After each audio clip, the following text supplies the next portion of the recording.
ఒకప్పుడు ప్రపంచంలోనే అత్యంత సంపన్నమైన వీధిగా పేరుగాంచిన ప్రదేశానికి ఇప్పుడది నిశ్శబ్దంగా నిలిచిన శిథిలాలు మాత్రమే. అదే హంపీ బజార్.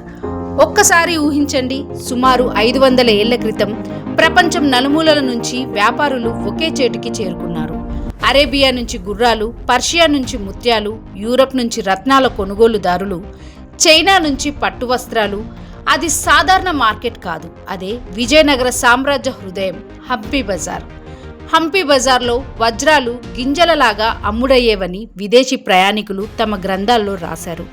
బంగారం, వెండి, సుగంధ ద్రవ్యాలు, రత్నాలు అన్నీ ఇక్కడ స్వేచ్ఛగా ప్రవహించేవి. కృష్ణదేవరాయల కాలంలో ఈ నగరం తన అత్యున్నత శిఖరాన్ని తాకింది. అది కేవలం ఆర్థిక కేంద్రం కాదు, ఆధ్యాత్మికంగా కూడా ఎంతో గొప్ప స్థానం.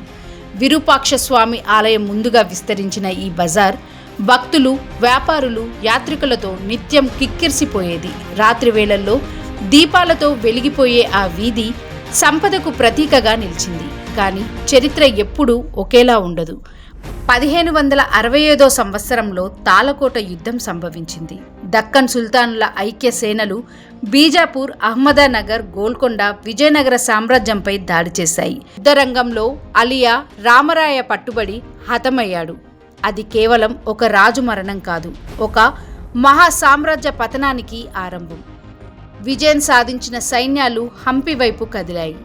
ఆ తర్వాత జరిగింది యాదృచ్ఛిక విధ్వంసం కాదు, పూర్వ ప్రణాళికలతో చేసిన నాశనం. లేటెస్ట్ న్యూస్ అప్డేట్స్ కోసం డిస్క్రిప్షన్లో ఉన్న న్యూస్ ఆన్ ఫేస్ వాట్సాప్ ఛానల్ని ఫాలో అవ్వండి.